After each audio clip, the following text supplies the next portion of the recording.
Hello friends, நமஸ்தே. ஸ்வர் எழுத்துக்களை நல்லா படிச்சிட்டிங்களா? நீங்கள் எல்லாம் நினச்சிருப்பீங்க, ஸ்வர் வந்து என்னடா 11 லெட்டர்ஸும் சொல்லி கொடுத்தாங்களே, அகன் 2 எழுத்துக்களை சொல்லி கொடுக்கலையே நினச்சிட்டு இருக்கீங்களா? இன்னைக்கு அந்த லெட்டர்ஸை பற்றி பார்க்கலாம். ஆனால் ஹிந்தியை பொறுத்தவரை ஸ்வர் அப்படின்னா அந்த 11 எழுத்துக்கள் மட்டும்தான் ஸ்வர் அப்படின்னு சொல்லப்படுது. ஆட் டு அவ்வர. இந்த அக அப்படிங்கிறது வந்து விசர்க், அனுஸ்வர், விசர்க் அப்படின்னு நம்ம சொல்றாங்க. ஸோ அந்த அனுஸ்வர் விசர்க்ல வந்து எந்த ஒரு வார்த்தைகளும் முதல் எழுத்தாக வந்து உருவாவது கிடையாது. நம்ம தமிழ்ல வந்து அக்கன்னா இருக்கு பார்த்தீங்களா, ஆயுத எழுத்து. அதே மாதிரி இந்த அக அப்படிங்கிறது வந்து அனுஸ்வர் விசர்க் அப்படின்னு சொல்றாங்க. ஆனா ஸ்வருங்கிறது எத்தனை எழுத்து? அந்த 11 எழுத்து. ஆட் டு அவ்வர மட்டும்தான் ஹிந்தியில ஸ்வர் அப்படின்னு சொல்றாங்க. இப்போ நம்ம அந்த அக்ரிணை எழுத்தான அக, அனுஸ்வர், விசர்க் ரெண்டையும் இன்னைக்கு பார்க்கலாம். ஓகே,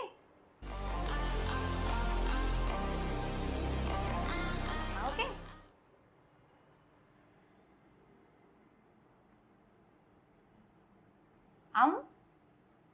நம்ம ஆனா மாதிரியே போட்டு சைட்ல 2 டாட்.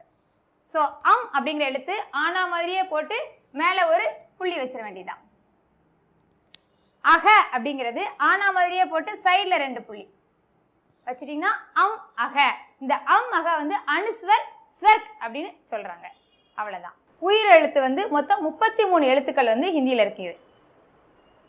33 எழுத்துக்களை நம்ம எப்படி எழுதணும், அது எப்படி அந்த வடிவத்தோட சேர்ந்து எழுதணும், அதனோட ப்ரொனன்சியேஷன், உச்சரிப்பு தான் ரொம்ப ரொம்ப முக்கியம். தேவநாயரி ஸ்கிரிப்ட்ல அந்த உச்சரிப்பு எப்படி அப்படிங்கிறத நம்ம இப்ப பார்க்க போறோம்.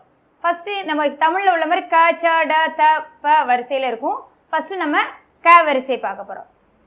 க வரிசை அப்படின்னு எடுத்துக்கிட்டீங்கன்னா நம்ம தமிழ்ல வந்து ஒரே ஒரு க தான். கண்ணன், கமலா, கணேஷ், க எல்லாத்துக்குமே நம்ம ஒரே ஒரு கேவை தான் யூஸ் பண்றோம். ஆனா ஹிந்தியில அப்படி கிடையாது.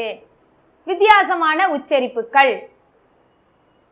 கணேஷ், கண்ணன், கணேஷ், ஷாருக் கான், அந்த மாதிரி வித்தியாசமான உச்சரிப்புகள் நம்ம பயன்படுத்துறதுனால உச்சரிப்புகளுக்கு தகுந்த மாதிரி எழுத்துக்களும் வந்து ஹிந்தியில இருக்கின்றன. இப்போ மலையாளத்தில் எடுத்துக்கிட்டீங்கன்னா அதுலயும் வந்து 4 க உண்டு. வித்தியாசமான உச்சரிப்புகள் இருக்கும். நம்ம வித்தியாசமான தமிழ்ல உச்சரிப்புகள் பயன்படுத்துறோம். ஆனா எழுத்துக்கள் தமிழ்ல ஒரே ஒரு எழுத்துக்கள் தான். இப்போ தேவநாயரி ஸ்கிரிப்ட்ல வந்து அந்த வித்தியாசமான உச்சரிப்புக்கு உண்டான எழுத்துக்கள் இருக்கு. இப்ப க அப்படின்னு எடுத்துக்கிட்டீங்கன்னா 4 விதமா வந்து க இருக்கு. இப்போ அந்த க வரிசையை நம்ம பார்க்க போறோம். நேரா ஒரு கோடு,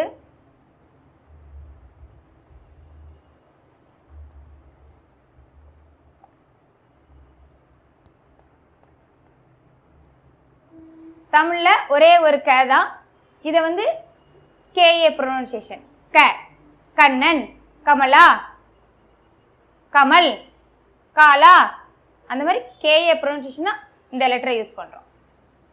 அடுத்தபடியா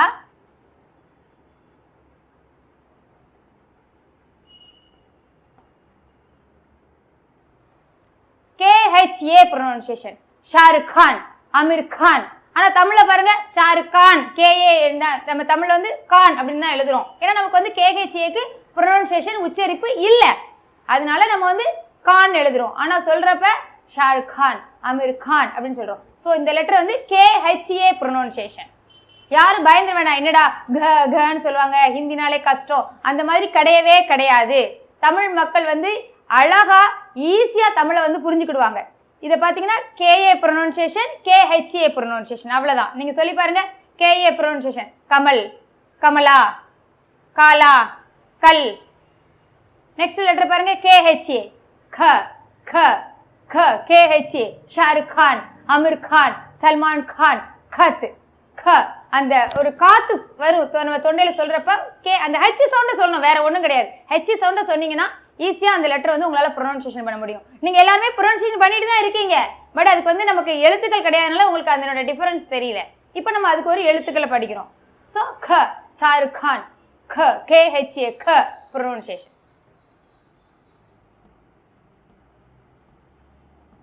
அடுத்தபடியா பாத்தீங்கன்னா GA ப்ரொனன்சியேஷன். இது எல்லாருமே அழகா நம்ம ப்ரொனன்சியேஷன் பண்றோம் தமிழ்ல, ஆனா அதுக்கு நமக்கு லெட்டர் கிடையாது, அதனால நமக்கு அந்த டிஃபரன்ஸ் தெரியல. GA pronunciation. கணேஷ் சொல்லி பாருங்க. கணேஷ், கணபதி, கீதா, கோபால். யாரும் கோபால் அப்படின்னு சொல்றது கிடையாது. யோசிச்சு பாருங்க. GA படம் கரெக்டா க சொல்லுவோம். கோபால், கணபதி, கணேஷ் அப்படின்னு சொல்லுமே தவிர கோபால், கோ அப்படி சொல்ல மாட்டோம் நம்ம. க ஜிஏ ப்ரொனன்சியேஷன் க. இது வந்து ஃபர்ஸ்ட் அந்த ஜி மாதிரி ஜே மாதிரி போட்டுட்டு நெக்ஸ்ட் இந்த கோடு ஃபர்ஸ்ட் இதை போட்டீங்கன்னா க pronunciation. Ganesh, Geeta, Gopal. Next letter பாத்தீங்கன்னா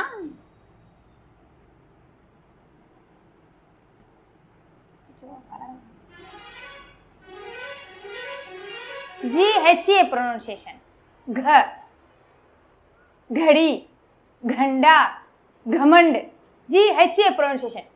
இந்த ரெண்டாவது லெட்டருக்கும் நாலாவது லெட்டருக்கும் பாத்தீங்கன்னா அந்த H சவுண்ட், அந்த அடி வயித்துல அந்த H சவுண்ட் நம்ம சொல்லணும். घ, घड़ा, घंटा, घमंड, घड़ी, clock. சோ இந்த மாதிரி GHA pronunciation. லாஸ்ட் லெட்டர் பாத்துக்கிட்டீங்கன்னா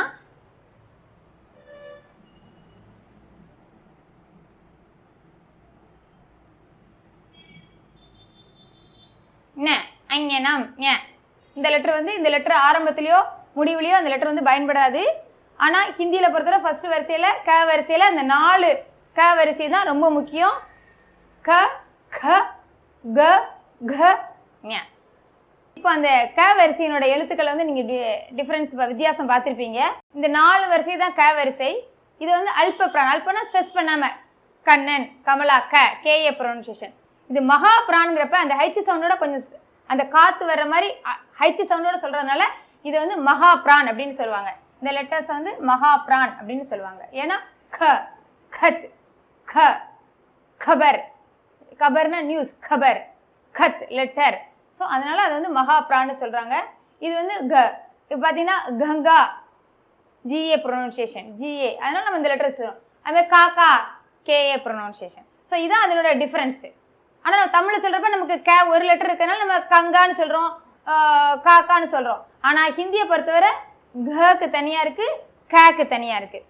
நெக்ஸ்ட் இது மகா பிரான். ஏன்னா GHA ப்ரொனன்சியேஷன் க, கடி, கண்டா அப்படின்னு வர்றது. இதனால நம்ம என்ன சொல்றோம், இது வந்து மகா பிரான்னு சொல்றோம். ஆனா நீங்க இதை வந்து ரொம்ப யோசிச்சு ஐயோ ஹிந்தி வந்து டஃப் கன்னு சொல்றாங்களே அப்படின்னு நினைக்காதீங்க.